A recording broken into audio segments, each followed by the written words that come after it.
You think you understand, but you do not. Why do you say nothing? You said I was cursed. You think I'm weak because I'm not like you. I know I was never what you wanted.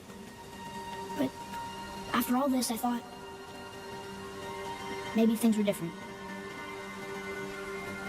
You do not know everything, boy. No. But at least I know the truth now. The truth. What truth? I'm a god, boy. From another land far from here. When I came to these shores, I chose to live as a man. But the truth is, I was born a god. And so were you. That's why I've been trying to tell people, I've always felt like Yeshua. I never understood to understand who I am, my purpose. I've been healing people with my hands. I didn't realize that growing up, giving massages, tapping more into yourself. Again, the more you tap into yourself and your abilities, your gift, your purpose, your powers, yes, you become this Super Saiyan. And this is what I mean. We're supposed to be better than Yeshua. We're supposed to be more tapped in here, but we're not. Everybody is more tapped in here emotionally. We're not into it logically and spiritually. We got to get connected, y'all.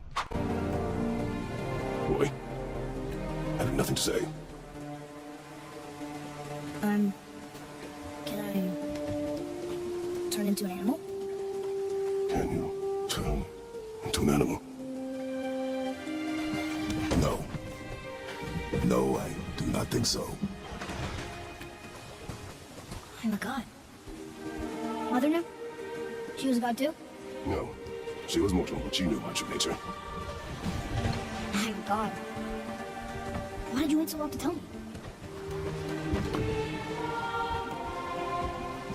I had hoped to spare you. Being a god, it can be a lifetime of anguish and tragedy. That is the curse. What sorts of things can I do? Can I fly? Turn invisible?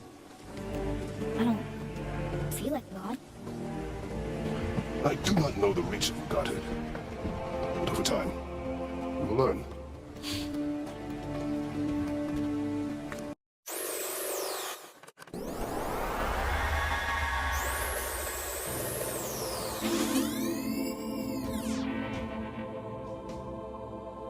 There's some things about the book of Enoch that need to be talked about. They tell you that this guy was just a real good guy and he did everything that God wanted. And so that's the story that you get, but that's not the actual true story. Noah is actually Zeazudra. Enoch is the great-grandfather of the person that was actually given the instructions on how to build a ship to be saved from the flood. Now, the ship that he actually built, we discover, is not a gigantic boat.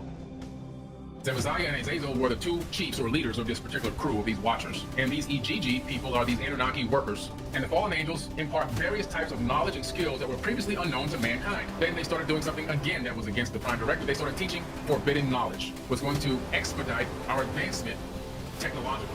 And when you advance your technological prowess, all of a sudden, there's room for extreme detriment to that civilization.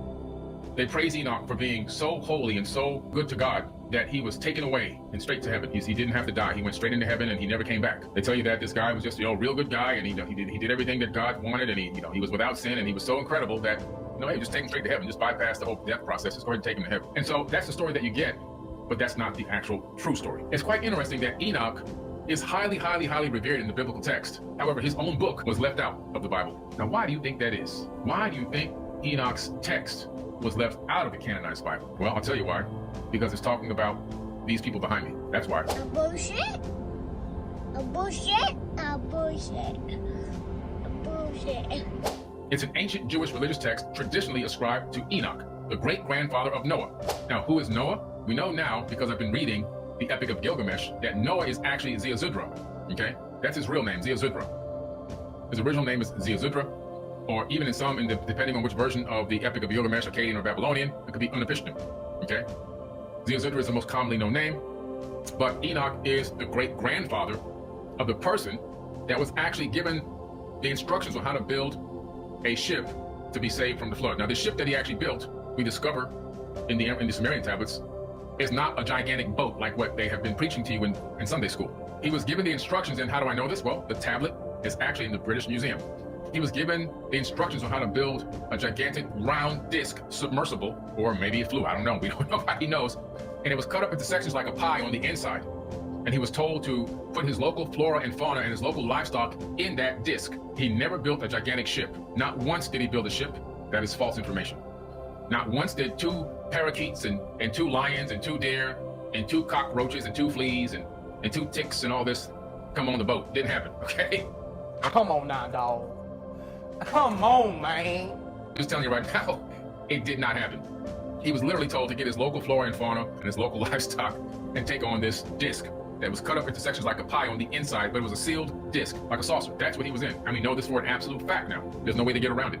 There's absolutely no way to get around it. So Enoch is the great-grandfather. Now, what's important here is we're aligning a man who has directly interacted with these advanced beings.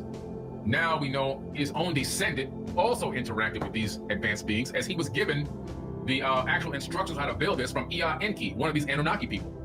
Enki saved him and his family's life by teaching him how to build this particular disc-shaped floating device, whatever you want to call it, right? This DNA bank, if maybe it was that. But we see a direct connection between Enoch and Zeozudra, who's actually now called Noah in more modern texts, because the Bible is New Age information, not Old Age, it's New Age. So it's interesting that connection, that lineage is there. 2 people, same bloodline, both being directly engaged by these beings. The descent of the Watchers, they descended from the sky. When we hear this in the biblical text or the Enoch text, what are we being told here? We're being told that these people, and I do mean people, came from the sky down. They descended from the sky down to the earth, and they were called the Watchers. They were the Watchers. They would watch over humanity, and in some ways they were forbidden to engage humanity. Some of them were forbidden to actually engage, in other words, to directly interact or interfere. It was against the rules. They actually had something called a prime directive, the same kind of prime directive you see that they utilize that same term in Star Trek. In the Star Trek TV series, since it came out in 1960 all the way till now, they have a prime directive in which they cannot directly engage or interact with any civilization that's pre-warp. If that civilization is pre-warp and they're going to actually go down to the surface of that planet, then they have to pretend like they're part of that culture. They have to pretend like they fit in, like they're not really aliens or from space. And they can't alter or change or give them any technology in any way, shape, or form. It's forbidden. Literally forbidden. Well, they got that information from the ancient tablets. And the Watchers descended to Earth because they were attracted to human women. And that's not me saying that. That's in the book of Enoch. That's the ancestors saying this. They were attracted to human women. And this group of angels was led by chiefs such as Zemaziah and Azazel. Zemaziah and Azazel were the 2 chiefs or leaders of this particular crew of these Watchers. And they decided, you know what? These girls look pretty damn good. We're going to take some human wives. Now, it's interesting that when you read the Enuma Elish or the Epic of Atrahasis, you discover these beings in there. They call them the Igigi. And these Igigi people are these Anunnaki workers. They're not slaves, but they're the working class. In other words, if I own a construction company, I'm the boss, then I have a master architect, and underneath that I have a foreman, and then underneath the foreman I have workers who go out and actually do the labor to build the product or the house. You see, it's a structure, it's a system. Well, these Igigi, they said the same exact thing in the Epic of Atrahasis. They said, we want to get some of these human women. We don't have no women over here. They were working, according to them, they were working on Mars, and they were complaining about the conditions, and they said, you're working us like we're slaves, and we're not slaves. And not to mention, we want to take some of these women back with us. So in 2 different texts from 2 different time periods, we find the same story. We found not the same story, but we found a similarity, I should say, a similarity in which these advanced beings, they want to get at these women. And so they began families. Then they started doing something again that was against the prime directive. They started teaching forbidden knowledge. The book of Enoch says that. They started teaching them forbidden knowledge. And the fallen angels impart various types of knowledge and skills that were previously unknown to mankind, which had a profound and often detrimental impact on human societies. So what are we talking about? We're talking about the fact that these beings violated another law and began to engage mankind and give us the forbidden knowledge. And why was it forbidden? It was forbidden because, why? It was forbidden because this information that they were giving to humans was going to expedite our advancement technologically. And when you advance your technological prowess, all of a sudden, there's room for extreme detriment to that civilization. Why? The reason why it's room for extreme detriment is literally because when you take a civilization that isn't maturing enough spiritually and give them advanced technology, turn them into a technocratic civilization, they can potentially destroy themselves. And that's where we are right now. We're in a situation where we're on a precipice. We're on a line that we can go this way or that way. We're teeter-tottering. We are in a position right now to destroy ourselves. In less than 100 years, we went from a horse, buggy, and carriage to creating intercontinental ballistic missiles, to creating the Voyager 1 and Voyager 2 craft that have now gone out into interstellar space. We've done incredible things in less than 100 years. What did Azazel